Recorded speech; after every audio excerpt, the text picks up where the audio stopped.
The reason that I went out to get these toys was primarily because I wanted to play these floppy disks. These Mars Attacks figures were released in 1996 by a company called Trendmasters. At the time, Trendmasters were mostly known for their Godzilla toys and for War Planets. Remember War Planets? I did mention in a previous video I did about the Independence Day figures that licensed film tie-in toys used to be absolutely monopolised by Kenner. But by 1995, Kenner had pulled their focus and they were concentrating mostly on Batman and Jurassic Park. Ultimately, this left room for some smaller operators to start getting in on the action, and Trendmasters started by picking up Tarzan, they then did Independence Day, and then eventually they did Mars Attacks. Anyway, one of the ways that Trendmasters liked to get their toys to stand out was to bundle floppy disks with the toys that had little PC games on. I already covered a lot of this when I did the video about the 11 floppy disks that came with the Independence Day toy line. Due to the runaway success of that video, I just had to follow up with Mars Attacks. Before we go any further, did you know Mars Attacks was based on these really cool old Topps trading cards from the 60s? They're f***ing awesome, man. Oh, just look at that box art. That acid green and that purple just popping off. Oh, I love it. I also love that there is a giant spooky spider just killing a man right there on the box art. Unlike the 11 discs which came with Independence Day, where each disc was actually matched up with its own specific toy, there was actually only 3 discs released with Mars Attacks, and it's completely random as to which disc you get. It says on the card back that these discs were available with the Superflex action figures, and that's the ones with the awesome bendable arms. That's the Doom robot, the Martian Trooper, and the Sadama, which I'm just going to call the giant robot spider from now on. As I said, it's completely random. There's no way to tell, so I just had to do a lot of scrutinising toys at the toy fairs and zooming in on online listings. It took far longer than it ever should have, but I got there. I did it all for you. Thank you very much for all of those who have subscribed to the channel over the years, and thank you very much to my recent channel members whose contributions have helped to pay for some of these, so cheers lads. I don't know if I've said this before, but I think bendy limbs might be my favourite toy gimmick. I loved all the bendy arms that came with the Violator figure that I spoke about when I did that video on the Spawn CD-ROM, and I mentioned how I loved all the bendy tentacles that came with the Independence Day figures. Mars Attacks might actually be slightly better.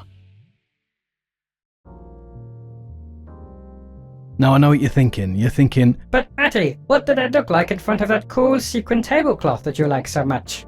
Yeah, don't worry about it, mate. I've got you sorted.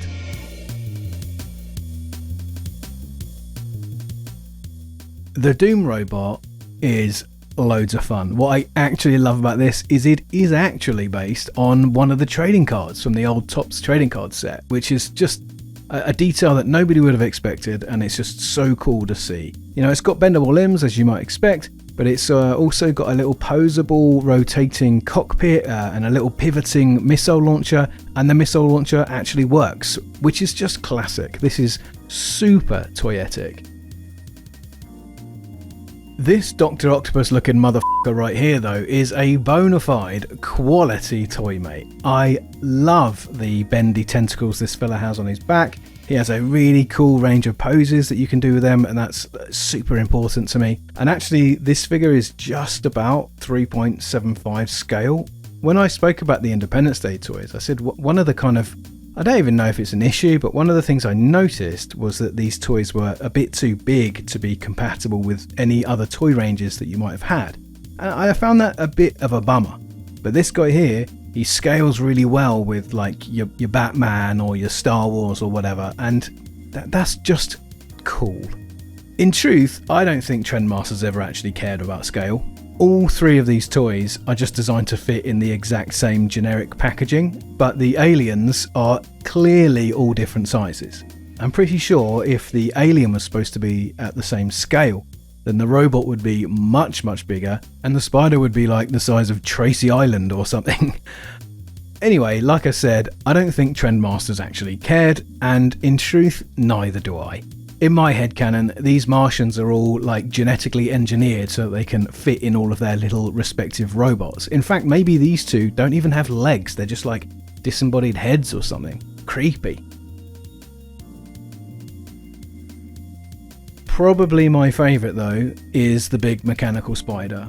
There is something extremely meta about this. There is a tangential relationship between Tim Burton and giant mechanical spiders, so that just fires all kinds of weird nerdy neurons in my brain. But actually, just it being a big purple and green spider with 8 bendy posable legs is already an awesome toy before anything else.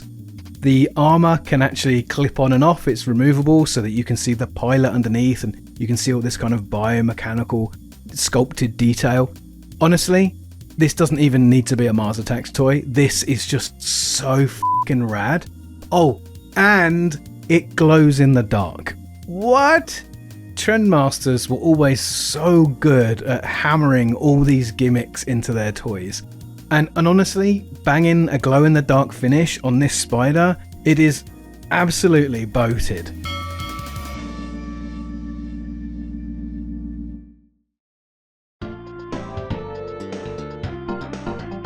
The reason that I went out to get these toys was primarily because I wanted to play these floppy disks. The reason I wanted to get these toys was primarily because of the floppy disks. They are translucent green, which if you didn't know by now is absolutely my weakness. Inside the disc packaging there is a little card with some system requirements, which is always nice to see. In order to run the Mars Attacks mission discs, you will need a PC running Microsoft Windows 3.1 or 95. You will need a 486 or faster CPU, 4 megabytes of RAM, 2 megabytes on your hard drive, and an SVGA video card which supports 640 by 480 at 256 colours. What is a marked improvement over the Independence Day games though is the Mars Attacks games actually come with a little instruction sheet, so you're not completely working in the dark when you install these. I'm already loving it, so let's get installing them, eh? Oh, a quick FYI while you're watching this, I actually ripped these to image files and I've already uploaded those image files to archive.org. And I'm actually going to be running these in a Windows 95 emulator, so there's no need for an old computer. I already made a video showing how you can set up your own Windows 95 emulator, so you can follow that too. Man, I am good to you. Anyway, on with the games. First thing I want to say before we get into playing them is how sick is that icon? Man, I don't know, there's something about these like pixel art icons. Iconic. Right, Disc 1, the Mission of Doom. Now the reason I asked earlier if you'd heard about those trading cards isn't just because one of the toys is faintly reminiscent of the trading cards, but actually because a couple of the games seem to take inspiration from them too. So this is your quintessential Mars Attacks scene that's on quite a few of the cards. The aliens are floating about in their flying saucer and it's your job to explode as many humans as possible. You've got your kill counter right there on the left, and the cars and the tanks, etc. all appear on screen, and your job is to blast them with the laser blaster. Very simple stuff, you're aiming and clicking with the mouse, but surprisingly challenging. There is a time limit to this, but it isn't shown anywhere on screen, and when you're about halfway, you get a little message from this fella. Now presumably this is the alien's equivalent of a joint area manager getting on the blower to make sure that you've stapled the cover sheet to your TPS reports. If you're below quota, then you'll get a telling off, and if you haven't hit your quota by the time, what is the phrase for that f***ing thing? The time is up? And then if you haven't hit your quota by the time limit, you'll get a scolding and then told to go and try again. It took me more goes than I'd really be willing to admit to figure out that you're actually a lot better off if you just click once to fire rather than hammering down on the mouse button. And you also need to lead your targets by a fair old whack, actually. Aerial targets count as 2, which is really good. I only really managed to get the one that was going from left to right though. The one going from right to left, I seem to miss that every single time. Anyway, once you've filled the quota, the Junior Vice President of Commercial Operations comes down and congratulates you with a big plate of eyeballs? Yeah. Good. Disc 2 is the Martian emergency, and even with these instructions, I couldn't really figure out what you're supposed to do. So we're told that we've got to fix up the battle-damaged Martians so they can get back to subjugating those lousy humans. Great, perfect. The instructions say that there's 3 types of damage you have to repair, and then you've got all these dials and buttons. There's 9 in total on screen, and you've got to figure out what they all do so that you can figure out how to patch up the injured Martians before they croak. Before we dive into this, I just want to say that I love how their little eyes follow the mouse around. Doesn't really do anything, it's got no function, I just think that's really cool. It's really funny. Right, so the first form of damage is the cracked glass dome. Now this is actually pretty easy.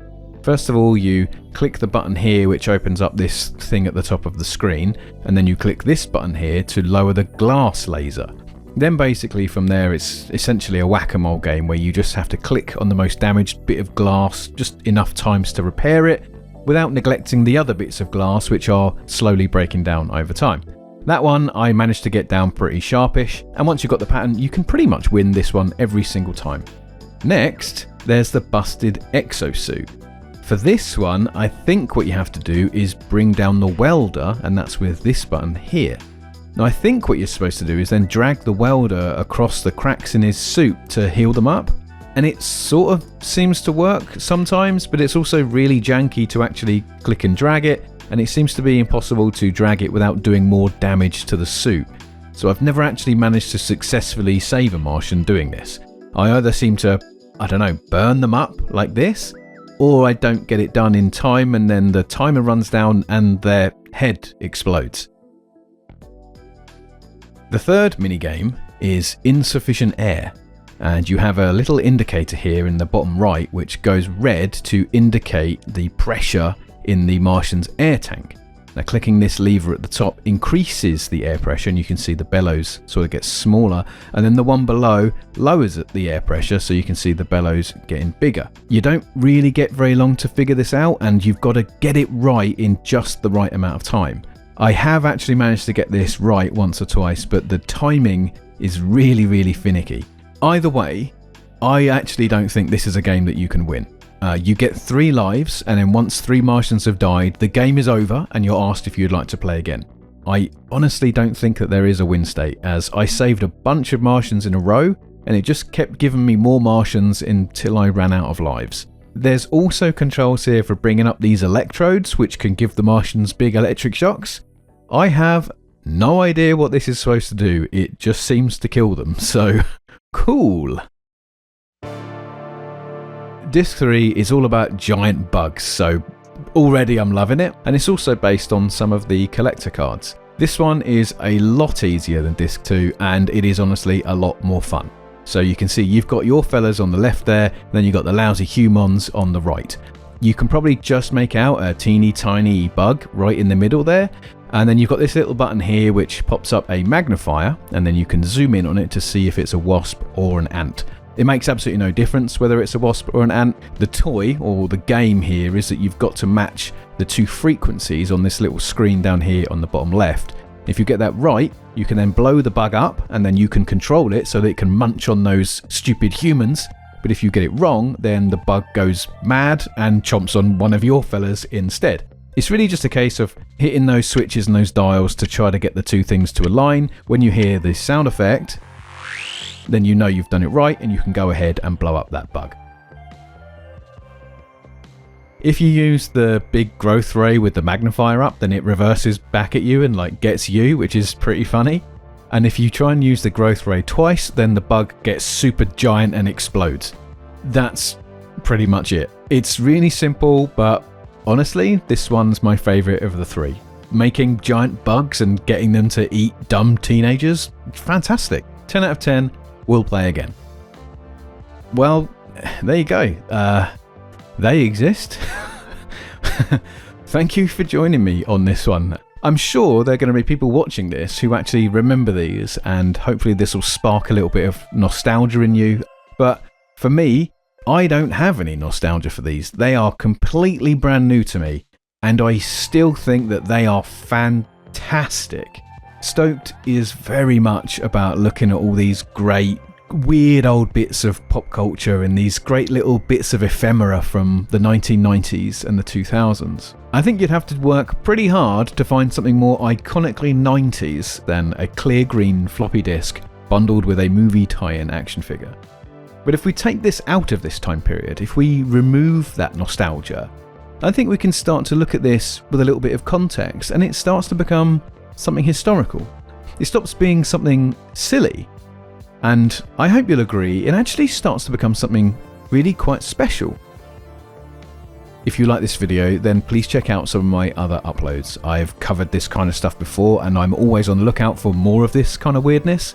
If you want to see more, then subscribe, because there's going to be more of this in future. If you would like to enable this madness, then become a channel member, and then hopefully one day we can all find out what joys the All Dogs Go to Heaven 2 floppy disks contain. Thanks so much for watching, everyone. I'll see you in the next video. Alright, ta-da.